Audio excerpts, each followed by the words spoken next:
როდესაც ბავშვები პატარა მყავდა, რა თქმა უნდა, ჭიებზე ხა ყველა ბავშვი ყავს, ეგ არ არსებობს ბავშვი, როდესაც 3 წლიდან იწყებს სამყაროში სწავლას, ყველაფერს პირში იდებს, დახოხავს, გასაგებია. მაგრამ ყველაზე საშინელება ის არის, რომ წამალი, რომელიც არის ჭიის წამალი, ძალიან ცუდად მოქმედებს ღვიძლზე. იმდენად ტოქსიკური ეს წამალი, რომ შეიძლება ღვიძლში დაილექოს და ვერასდროს ვერ გამოიწმინდოს იქიდან, ანუ ვერ გადაამუშავოს ღვიძლმა. ამიტომ მე ერთხელ მივეცი მარტო ეგ წამალი ბავშვები სანამ პატარები მყავდა, მერე აღარ მიმიცია.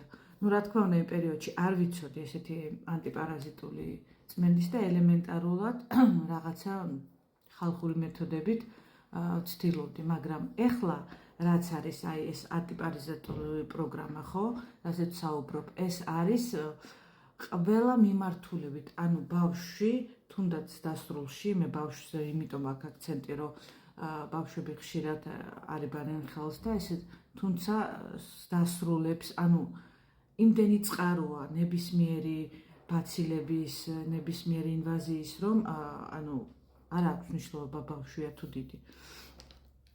იმიტომ რომ ბავშვს თუ აქვს თავისთავად დიდსაც აქვს, ანუ ეს ოჯახურად უნდა ესე რომ ვთქვათ მოისპოს, ხო, ოჯახური გაწმენდა უნდა მოხდეს ყოველთვის.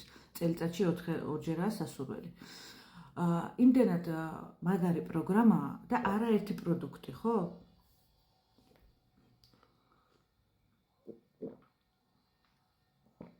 არის პროდუქტების კრებული, რომელიც მუშაობს ყველა მიმართულებით. სოკო, ელმიტები, პარაზიტები, ან ნებისმიერი, აი მთლიანი სპექტრი, ახლა მე რა ვარ ახლა მედიცინის და იმის მუშაკი და ამიტომ ზოგადად ტერმინებს ვერ გესაუბრებით, ხო?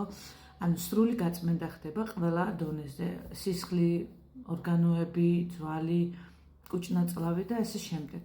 ანუ სრული, ესე რომ ვთქვათ, დეტოქსი ორგანიზმის პარაზიტების, ჭიების და სოკოებისგან და ამიტომ არის უფრო ეფექტური და იმუნიტეტი თავისთავად მაღლდება. როდესაც იმუნიტეტია მაღალი, ყველამ ვიცით რა ხდება, აღარ ცივდებით, ვირუსებისიც აღარ გვეშინია. როცა შეგხვდეს ვირუსი, ვთქვათ, ისე მარტივად იტან, რომ აი როგორც უბრალოდ სურდო და სურდო მქონდა და დამავიწყდა მე. აი ეს ამიტომ აუცილებელია აი ესეთი გაწმენდა სრული ოჯახისთვის, მე ვთვლი ესე. თუ გაინტერესებთ და თუ გინდათ ყოველთვის ჯანმრთელი იყო და გაიჯანსაღოთ საკუთარი თავი და თქვენი ახლობლების და ოჯახის წევრების, მომწერეთ პირადში.